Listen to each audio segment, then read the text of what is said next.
Assalamualaikum warahmatullahi wabarakatuh. Halo minasan, watashi wa irumika enjorin desu. Kyou wa jukyou kadai no waham ni tsuite pointo o wakariasuku ohanashimasu. Mijikai douga desu ga douzo yoroshiku onegai shimasu. Baiklah teman-teman, di sini saya akan menjelaskan materi mengenai waham. Adapun untuk definisi waham sendiri yaitu adalah gangguan dari isi pikir yang mendalam dan menetap, seperti keyakinan salah, resistensi terhadap logika, indikator gangguan berat. Adapun untuk etiologi dari waham itu sendiri, mengapa waham ini bisa terjadi? Yang pertama ada faktor predisposisi sebagai pemicu dasar, seperti genetik, riwayat keluarga dengan gangguan psikosis meningkatkan risiko secara signifikan. Dan juga ada faktor neurobiologis, adanya kelainan pada struktur otak atau ketidakseimbangan neurotransmitter. Dan juga ada trauma psikologis seperti pengalaman traumatis masa lalu atau stres kronis yang berkepanjangan.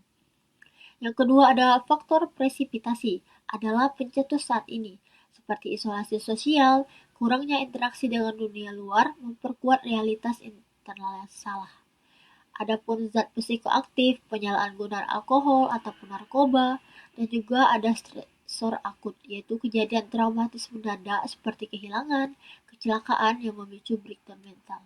Adapun klasifikasi dari jenis-jenis waham, yang pertama ada waham kebesaran, grandiose, keyakinan memiliki kekuatan, kekayaan, ataupun status luar biasa yang tidak nyata.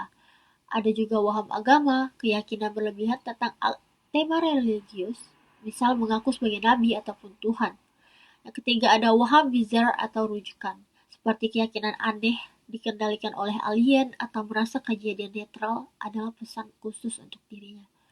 Adapun juga waham penganiayaan, seperti merasa terus diawasi, diikuti, ataupun direncanakan untuk disakiti oleh orang lain.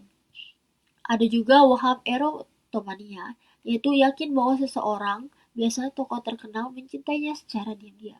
Dan yang terakhir ada waham somatik, yaitu yakin menderita suatu penyakit fisik serius atau cacat tubuh tanpa adanya bukti medis. Selanjutnya patofisiologi, mengapa terjadinya waham, yaitu disfungsi otak lalu menyebabkan ketidakseimbangan dopamin serta menggagalkan pertahanan ego dari diri sendiri. Lalu terjadinya realitas yang kacau dan terdapatnya gejala dari waham itu akan muncul. Dan juga untuk tanda dan gejala dari waham itu apa sih? Gejala klinis yang bisa terlihat yaitu adalah seperti keyakinan irasional, ide yang tidak masuk akal, adanya perubahan perilaku seperti menarik diri, curiga berlebihan, atau agresif sesuai isi wahamnya, gangguan komunikasi, pembicaraan berputar-putar, inkoheren, dan juga afek tidak sesuai, emosi yang datar, atau tidak cocok dengan situasi. Adapun rentang respon neurobiologis itu sendiri yaitu adalah adaptif sehat, pikiran logis, persepsi akurat, emosi konsisten, dan juga maladaptif atau gangguan. Waham, halusinasi, ketidakmampuan mengontrol emosi, dan isolasi sosial berat.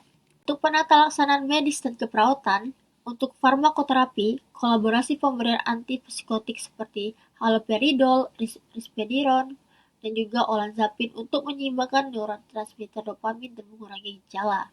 Adapun untuk terapi modalitas dan komunikasi yaitu menggunakan komunikasi terapeutik untuk tidak membantah waham namun merujuk pada realitas serta terapi aktivitas kelompok. Adapun untuk edukasi keluarga, keluarga diajarkan cara merawat pasien, mengenali tanda kekambuhan dan menciptakan lingkungan yang mendukung. Dan juga untuk manajemen keamanan, strategi untuk mencegah risiko cedera diri atau orang lain termasuk pengeluaran kit.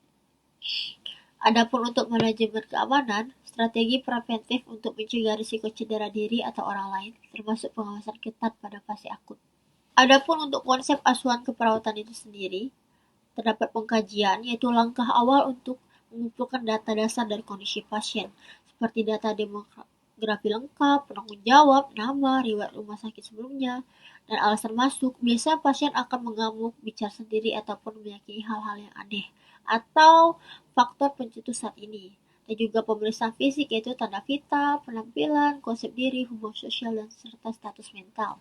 Untuk diagnosa dan strategi pelaksananya itu sendiri adalah dengan SP1, identifikasi dan orientasi, bina hubungan saling percaya, identifikasi kebutuhan yang tidak terpenuhi, jangan membantah waham, tapi bicarakan perasaannya, serta bantu orientasi realitas. SP2, kemampuan positif, identifikasi kemampuan positif yang dimiliki pasien, bantu pasien mempraktikkan kemampuan tersebut untuk meningkatkan harga diri tanpa melalui waham.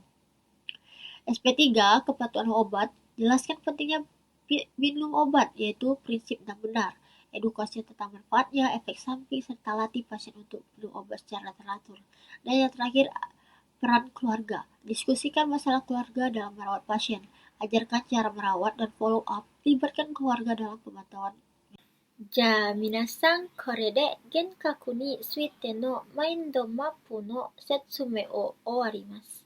少しでも理解の助けになれば嬉しいです。ご視聴ありがとうございました。イルメカアンジェリンでした。バイバイ。Wassalamualaikum warahmatullahi wabarakatuh.